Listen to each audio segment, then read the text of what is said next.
내가 복음을 부끄러워하지 아니하노니 이 복음은 모든 믿는 자들에게 구원을 주시는 하나님의 능력이라. 먼저는 유대인에게요 그리고 헬라인에게로다. 이 복음에는 하나님의 의가 나타나서 믿음에서 믿음에 이르게 하나니 기록된 바 오직 의인은 믿음으로 말미암아 살리라 함과 같으니라. 아멘. 네, 우리 옆 사람하고 인사할까요? 할렐루야, 축복합니다. 예배자로 서신 여러분들을 축복합니다. 하나님께서 민수기에 있는 말씀처럼 아론의 축복이 여러분에게 가득 부어지길 원합니다. 하나님께서 그 얼굴을 여러분에게 향하여서 여러분에게 복 주시고 복 주시기를 원합니다. 아멘. 네. 기도하겠습니다. 하나님, 오늘 로마서 1장 16절부터 17절 말씀을 나눕니다. 로마서의 핵심 주제 말씀인데 이 말씀을 어떻게 인간인 제가 이 귀한 말씀을 표현할 수 있겠습니까? 그러나 하나님, 부족하지만 종에게 허락하신 삶을 통하여, 종에게 허락하여 주시고 보여주신 메시지를 통하여 오늘 이 복음의 핵심이 잘 드러날 수 있도록, 우리의 질그릇에 잘 담길 수 있도록 성령 하나님 축복하여 주옵소서. 예수님의 이름으로 기도하옵나이다. 아멘. 네, 여러분, 하나님이 우리를 사랑하실까요? 하나님이 우리를 사랑하실까요? 진짜 그렇게 믿으세요? 하나님이 진짜 우리를 사랑하실 것 같아요? 여러분의 한번 삶을 보십시오. 진짜 하나님께서 여러분을 사랑하실 것 같아요? 여러분, 우리에게 이 질문은 매우 중요한 질문입니다. 이 질문은 우리 인생에서 가장 중요한 질문입니다.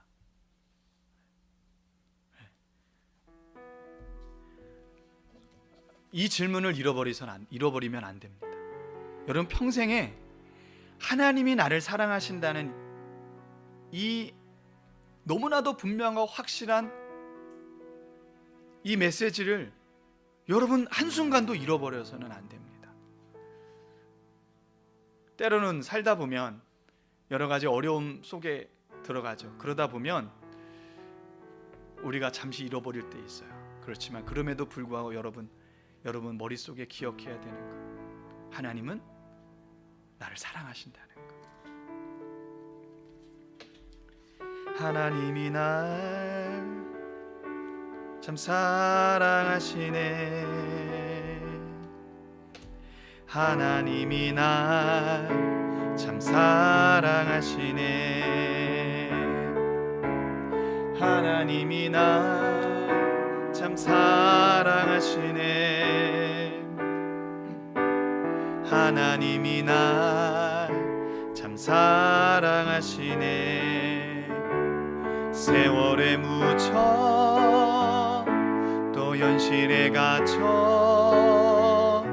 잊고 살다가도, 그냥 살다가도 어느 날 문득 생각해보면 하나님이 날 참 사랑하시네.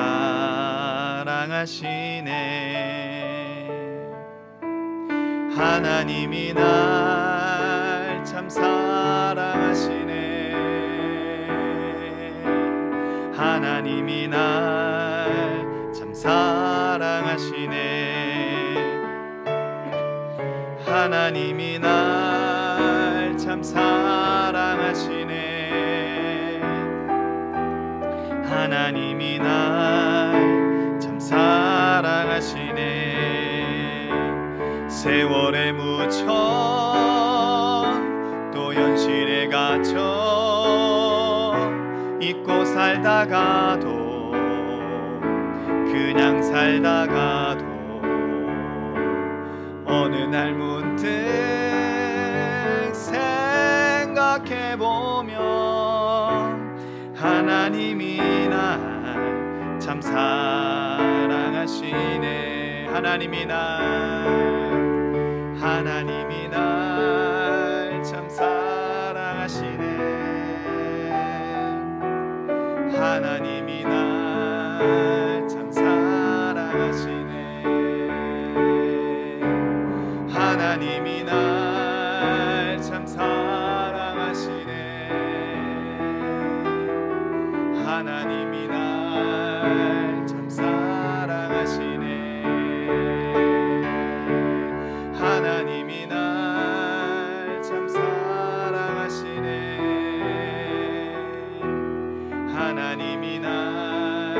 참 사랑하시네.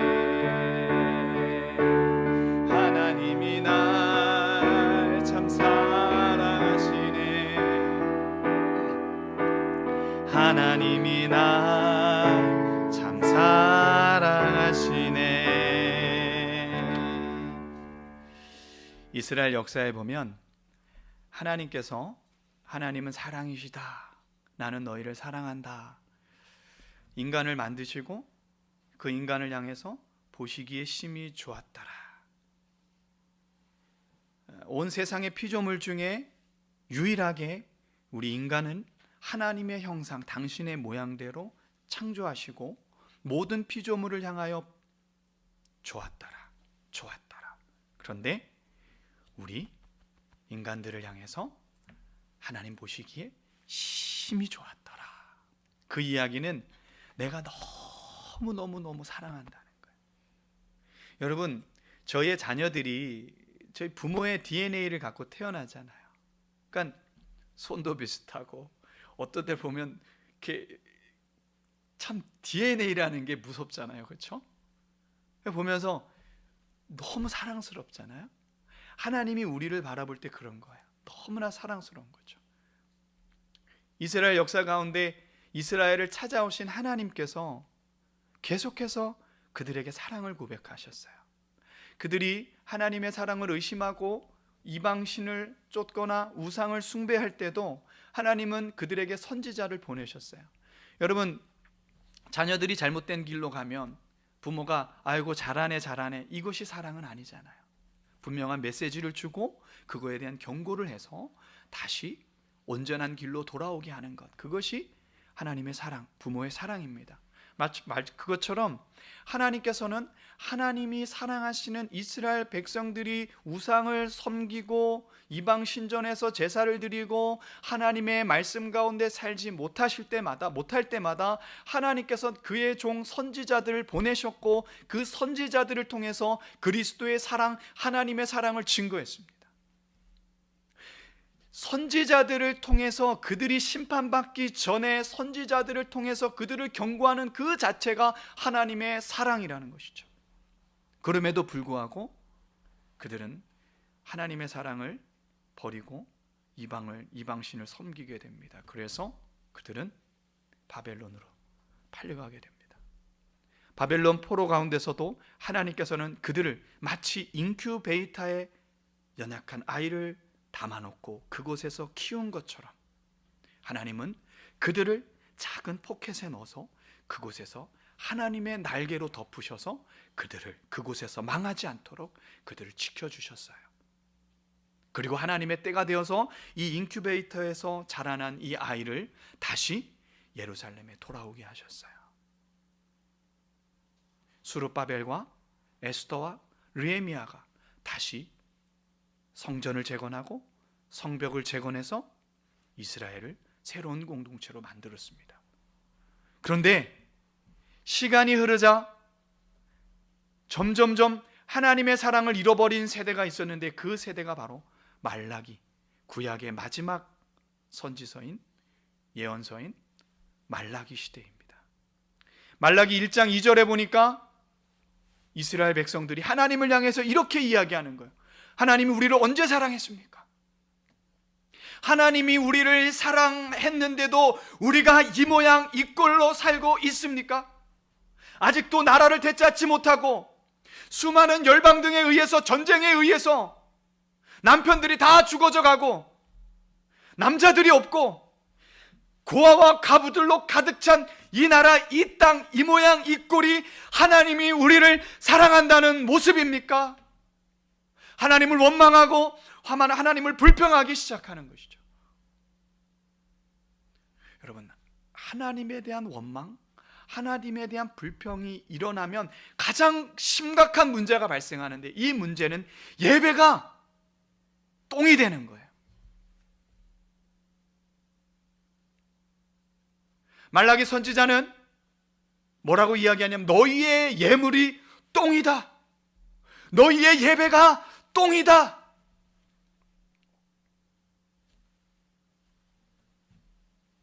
병든 것을 하나님 앞에 예물로 드리고 그게 뭡니까? 예배를 예배같이 여기지 않는 거예요. 하나님을 향한 진심, 하나님을 향한 사랑, 하나님을 향한 열정이 아무것도 없고 오로지 형식만 갖춰져 있는 것. 하나님은 그 예배를 토해버리고 싶다고 말씀하시는 거죠. 이렇게 하나님의 사랑을 의심하는 사람들이 있었다는 겁니다. 내가 너희를 사랑한다니까? 내가 너희를 사랑한다고. 구약을 한번 보십시오. 아브라함부터 예수 그리스도까지 구약의 모든 성경을 우리는 하나님의 신실하심을 드러나는 거예요. 우리가 인물 강해 설교 많이 합니다. 아브라함에 대해서, 야곱에 대해서, 요셉에 대해서. 그런데 그 강해 설교를 가만히 들어보면 제가 늘 아쉬운 게 있어요. 여러분, 성경을 읽으실 때 성경에서 나오는 그 인물들이 중요한 게 아니에요. 그 인물들이 연약하고 부족함에도 불구하고 하나님께서 그 사람과 언약을 맺으시고 그 언약에 대해서 신실하신 하나님, 인애와 인자가 한결같은 하나님의 모습을 발견해야 되는 겁니다. 여러분, 아브라함을 보십시오. 아브라함에게 하나님께서 약속하셨지만 아브라함은 좌충우돌했던 사람이에요. 약속의 땅을 떠나서 애굽으로 기근이 오니까 애굽으로 내려갔던 사람입니다. 자신의 아내를 여동생으로 속여서 큰일 날 뻔한 사람 아닙니까? 그뿐만이 아니잖아요. 자기의 종을 자신의 후손으로 삼으려고 했고, 사라와 잘못된 행동으로 인하여 이스마엘이 탄생하게 됩니다. 태어나게 되는 거죠. 분명히 하나님께서 내 씨로 말미암아 언약의 백성 그 자손을 약속했음에도 불구하고 아브라함은 계속 흔들립니다. 여기서 우리가 발견되는 것은 하나님의 사랑인 거예요. 하나님은 당신이 약속하신 것에 대해서 신실하신 하나님. 하나님은 여러분, 모든 성경의 인물들을 보십시오. 성경의 모든 구약 성경의 역사를 보십시오. 하나님은 우리에게 신실하신 하나님이십니다. 아멘. 구약을 마치는 그 마지막 시간에 이스라엘 백성들은 결국 끝까지 하나님의 사랑을 의심했습니다. 하나님이 우리를 언제 사랑했습니까? 아니야, 얘들아, 내가 너희를 사랑했어. 내가 야곱을 사랑하고 에서를 미워함 같이 내가 너희를 사랑했어. 내가 너희를 선택했고 너희를 사랑하고 있어. 그들이 믿을 수가 없는 거예요. 그러자 하나님께서는 400년간 침묵하십니다. 이것이 바로 구약과 신약의 분기점이 되는 거예요. 400년 동안 하나님께서 이스라엘 백성을 선택하시고 그들에게 계속해서 선지자를 보내서 하나님의 말씀을 주셨는데 무려 400년 동안 단 한 사람에게도, 침례 요한이 나오기 전까지 그 어떤 한 사람에게도 하나님의 말씀을 주시지 않고 침묵하시는 거예요. 하나님이 침묵하신 이유는 단 하나입니다. 하나님의 사랑이 어떤 것인지 최종적으로 보여주시기 위함이죠. 그 하나님의 사랑이 어떻게 드러납니까? 400년이 지난 후 하나님의 때가 되었습니다. 로마서 5장 8절은 이렇게 이야기합니다. 우리가 아직 죄인 되었을 때에 그리스도께서 우리를 위하여 죽으심으로 하나님께서 우리에 대한 자기의 사랑을 확증하셨느니라. 아멘. 400년 동안 침묵하신 하나님께서 내가 너희를 이렇게 사랑한다고 고백함에도 불구하고 그 사랑을 거부했던, 그 사랑을 인정하지 못하고 받아들이지 못했던 우리들에게 침묵 후에 그 아들을 보내신 겁니다. 오늘 본문에서 얘기하는 하나님의 의가 바로 이것입니다. 오늘 우리 본문 말씀 17절 말씀 함께 읽겠습니다. 17절 시작. 복음에는 하나님의 의가 나타나서 믿음으로 믿음에 이르게 하나니 기록된 바 오직 의인은 믿음으로 말미암아 살리라 함과 같으니라. 여러분, 이 복음에는 하나님의 의가 담겨 있대요. 이 하나님의 의는 여러 가지 신학적으로 해석합니다. 이 해석하는 분량이 너무나 많아요. 제가 가진 주석 것만 해도 한 5-6건이 다 각양각색의 뜻을 내포하고 있습니다. 그런데 이 모든 신학자들이 함축해서 말하는 단 한 가지의 뜻이 있는데, 그것은 하나님은 신실하시다. 하나님은 하나님 자신에 대해서 신실하시고, 하나님은 당신이 언약한 그 언약에 대해서 신실하시다는 거예요. 여러분, 신실하다는 게 뭡니까?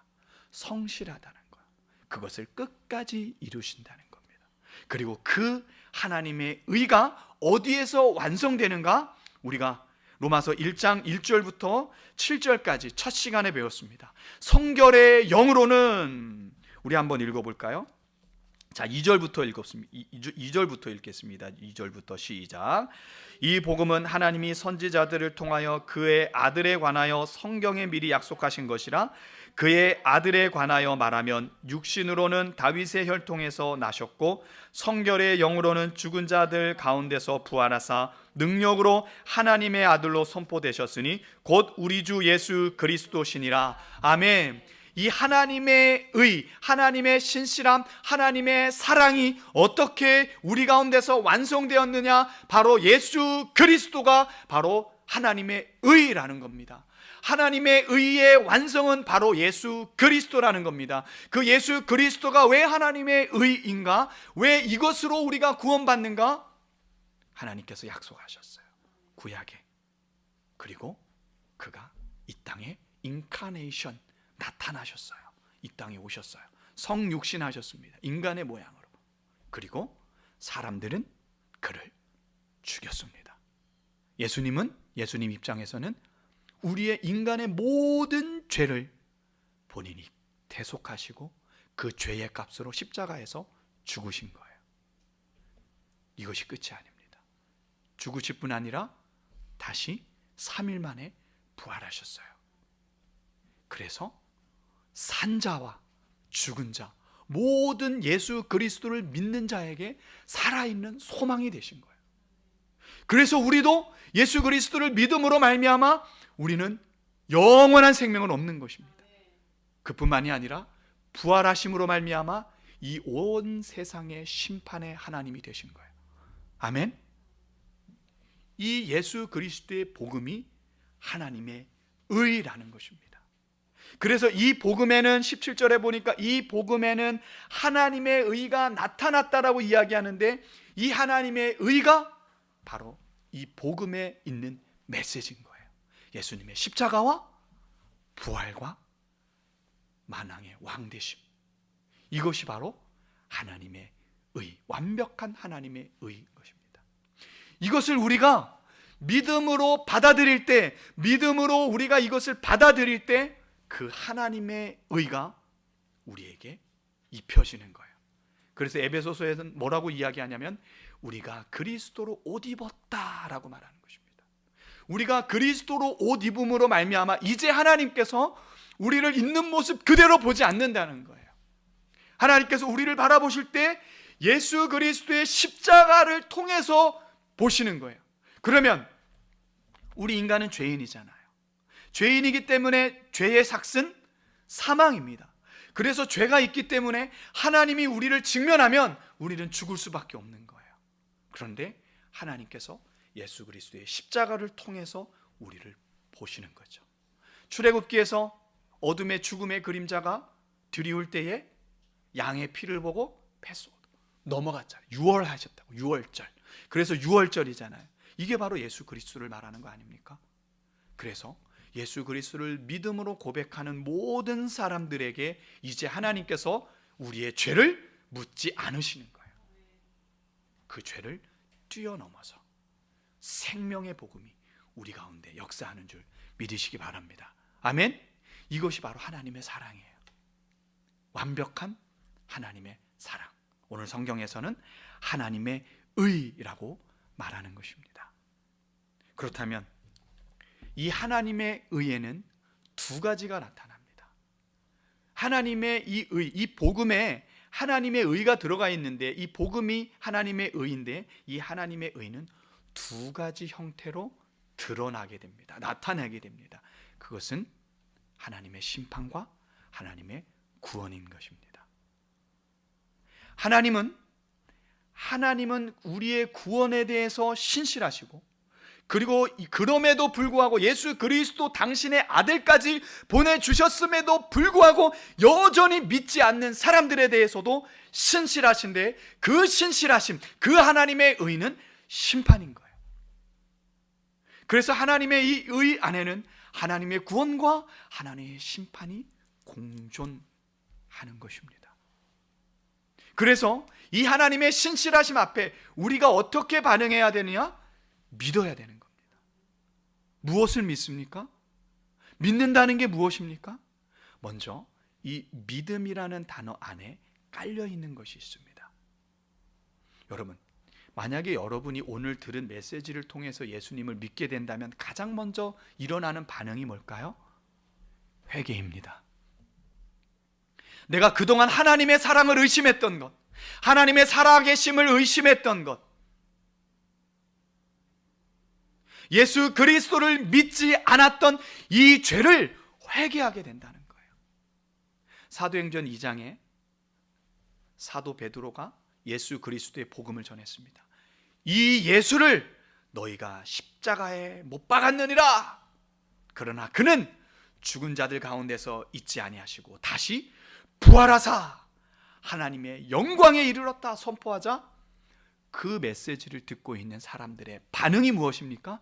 형제여, 어이할꼬, 우리가 어떻게 해야 되냐? 그러면 우리가 예수를 죽였는데, 우리의 죄가 예수 그리스도를 십자가에 못 박게 하고 죽였는데, 그럼 우리가 이제 어떻게 해야 되냐? 어떻게 해야 우리가 구원을 얻을 수 있느냐? 베드로에게 묻습니다. 근데 베드로가 뭐라고 대답합니까? 너희는 회개하라. 아멘. 우리가 예수 그리스도를 믿는다는 것은 이 믿음의 첫 번째 반응이 뭡니까? 바로 회개하는 거예요. 어떤 죄를 회개합니까? 예수 그리스도를 믿지 않았던 죄를 회개하는 거예요. 하나님을 믿지 않았던 죄를 회개하는 거예요. 하나님의 사랑을 의심했던, 하나님의 약속을 의심했던, 하나님을 불신하고 원망했던 그 모든 죄를 예수 그리스도의 십자가 앞에서, 그 보혈 앞에서 철저하게 회개하는 거예요. 그렇게 회개할 때 하나님께서 우리에게 긍휼을 베푸시는 것입니다. 아멘. 여러분, 믿음을 강조하다 보면 어느 날부턴가 이 회개에 대해서 이야기하지 않습니다. 그런데 여러분, 믿음은 회개와 같이 가는 것입니다. 이제 우리가 우리의 죄를 회개합니다. 그것으로 끝납니까? 회개했으면 그 회개에 대한 분명한 결단이 있어야죠. 그것이 뭡니까? 예수 그리스도를 믿음으로 받아들이는 거예요. 아멘. 예수 그리스도의 십자가와 부활이라는 그 복음을 받아들이는데 어떻게 받아들이는가? 이제 내 인생의 주인이 예수님으로 받아들이는 거예요.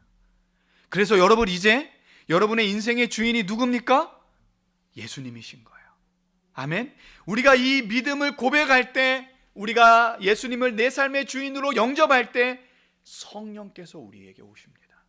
그리고 하나님께서 이렇게 얘기하시죠. 침 발랐어. 너 내 거야. 내가 너를 영원히 떠나지 않는다. 그 보증으로 성령을 주시는 거죠. 여러분, 이것이 우리를 구원 얻게 하고 이것이 우리의 자랑인 것입니다. 아멘. 그렇다면 마지막으로 이렇게 이야기합니다. 오늘 오직 의인은 믿음으로 말미암아 살리라. 복음에는 17절, 복음에는 하나님의 의가 나타나서 믿음으로 믿음에 이르게 하나니. 그 믿음은 믿는 거지. 믿음에서 믿음의 이쪽으로 가까이요. 저쪽으로 돌아가면 돼. 믿음에서 믿음에 이르게 한다는 거예요. 이게 무슨 말일까요? 이거 되게 중요합니다. 이 부분을 오늘 본문에서 설명하지 않는다면 여러분의 신앙이 완전히 지금까지 쌓아놓은 신앙이 한순간에 다 무너질 수가 있어요. 여러분, 믿음에서 믿음에 이르게 한다는 이 메시지의 핵심은 여러분, 믿음으로 구원을 받았습니다. 우리가 앞에서 설명한 대로 우리가 믿음으로 구원을 받았습니다. 그러나 그것이 끝이 아니라는 거예요. 우리가 앞으로 남겨진 모든 삶을 믿음으로 살아가는 것을 의미하는 거예요.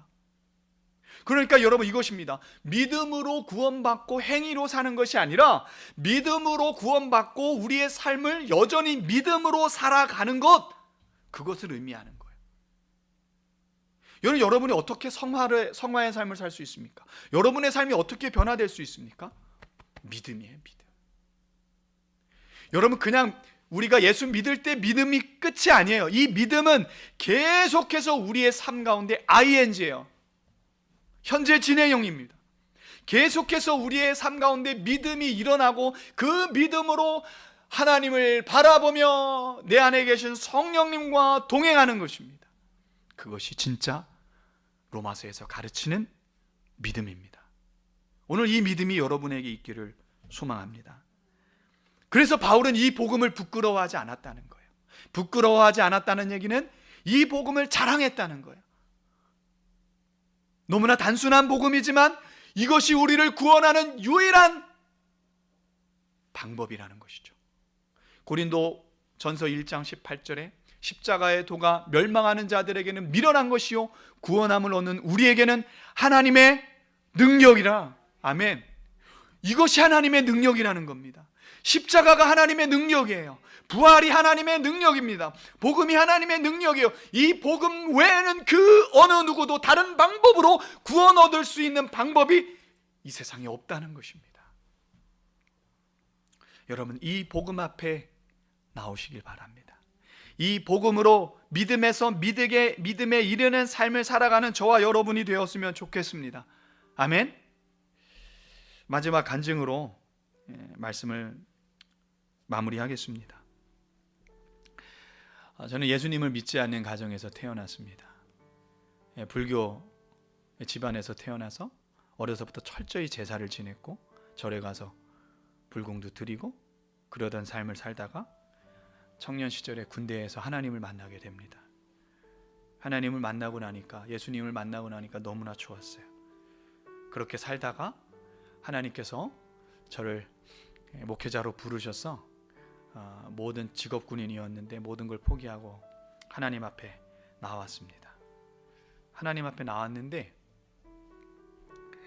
열심히 신학교 다니면서 공부했는데 신학교 3학년 때부터 몸이 아프기 시작하는 거예요. 걷기조차 힘들 정도로. 그래서 강의 중에도 교수님한테 미리 이야기를 해서 힘들어서 손을 들면 조용히, 제가 맨 뒤에 있다가 조용히 나가서 쉬곤 했습니다. 1년 동안 도대체 원인 모르는 질병으로 고통 속에 있었어요. 그러다가 시간이 흘러서 그 질병의 원인을 발견하게 되고 저는 이게 희귀난치성 질환을 갖게 되었습니다. 지금도 매일 하루에 약을 하나씩 먹고 있는 것이죠. 그 정도면 됐다 싶었는데 저희가 첫째 아이를 낳고 둘째 아이를 가질 수가 없었어요. 왜냐하면 제가 먹는 약이 아이를 가질 수 없는 약이었기 때문에 그렇습니다. 그런데 첫째 아이를 갖고 5년 후에 둘째 아이를 임신하게 된 거예요. 분명히 제가 먹는 약 때문에 아이를 가질 수가 없었거든요. 그래서 이 아이가 장애가 되진 않을까 너무 걱정이 돼서 하나님 앞에 기도하는 가운데 하나님께서 아이를 주셨으면 하나님의 계획이 있는 거니까, 그래서 모든 것을 포기하고 뭐 검사도 안 했어요. 그냥 검사 돈만 들어가지 검사도 안 하고 어떤 아이가 태어나든 우리가 한번 잘 키워보자. 그렇게 아이가 태어났습니다. 감사하게도 건강하게 태어났어요. 그런데 문제가 발생했습니다.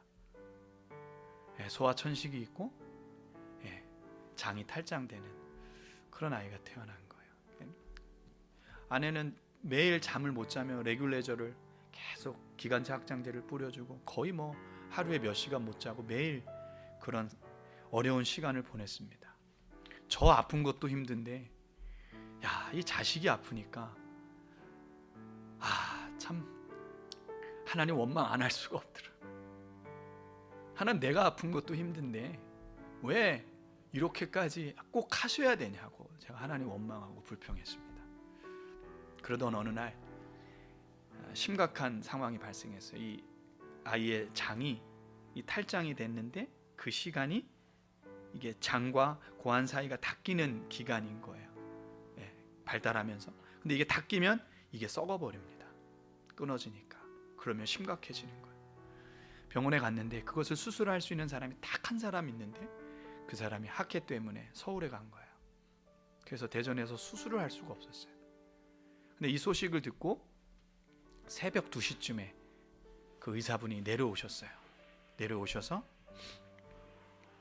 수술을 하게 됐는데 이제 아내가 연락이 온 거예요. 새벽에 저한테 지금 수술실 들어간다. 그래서 저는 저희 다은이 재워놓고 병원으로 갔습니다. 병원에 갔는데 한쪽 구석에서 아내가 막 펑펑 울고 있더라고요. 저도 감당할 수가 없는 거예요. 하나님, 왜 내게 이러한 인생을 살게 하십니까? 너무 막 화가 나서 막 하나님 원망했어요. 하나님 도대체 왜 그러시냐고. 그때 평생에 잊을 수 없는 하나님의 음성을 듣게 됩니다. 뭐 말씀을 하신 건 아니에요. 영호야, 야 이렇게 한 게 아니죠. 제 마음속에 성령께서 제게 음성을 주셨는데, 아들아, 네 자식 저렇게 들어가는 거 보니까 마음이 아프니? 그런데 나는 너를 살리기 위해서 내 아들을 십자가에서 찢었단다. 내가 너를 그만큼 사랑해. 그때 그 음성이 들리는데 그 이후로 지금까지 한 번도 하나님 원망하지 않았습니다. 이게 하나님의 사랑이에요, 여러분. 이게 바로 하나님의 의인 것입니다. 하나님의 의를 신학적으로 설명할 수 있지만 진짜 우리 마음속에 있는, 우리가 느껴지는 하나님의 의는 바로 이것입니다. 자신의 아들을 찢겨 죽이기까지 우리를 사랑하신 그 하나님의 사랑, 그것이 바로 오늘 바울이 고백한 내가 이 복음을 부끄러워하지 않습니다. 내가 이 복음을 부끄러워하지 않습니다. 이 고백의 근원인 것입니다. 하나님의 의. 오늘 이 사랑이 여러분의 심령 가운데 울려 퍼지기를 소망합니다. 하나님은 여러분을 사랑하십니다. 아멘. 하나님은 우리를 사랑하십니다. 하나님의 사랑이 바로 예수 그리스도의 십자가인 것입니다.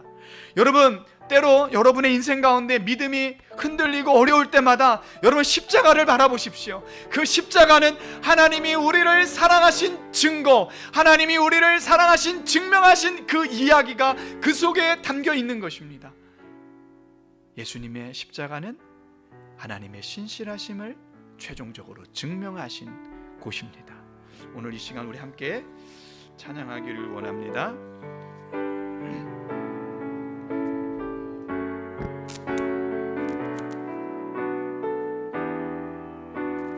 주 찬양합니다. 주 찬양합니다. 내 마음을 다해 주가 하신 놀라운 일들을 세상에 모두 전하리라. 주 찬양합니다. 내 마음을 다해 내가 주를 기뻐하며 찬양해. 할렐루야.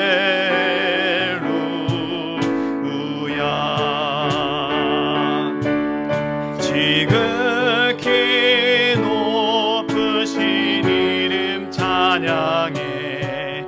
할렐루야. 주 찬양합니다.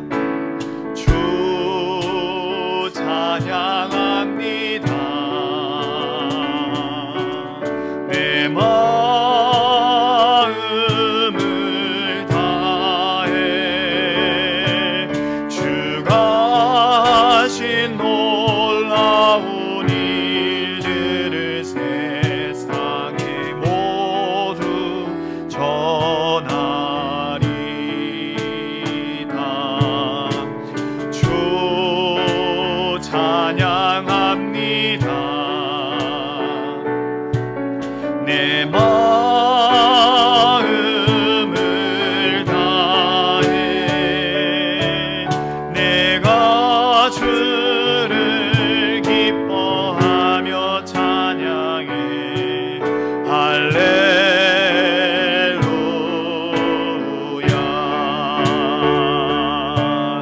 지극히 높으신 이름 찬양해 할렐루야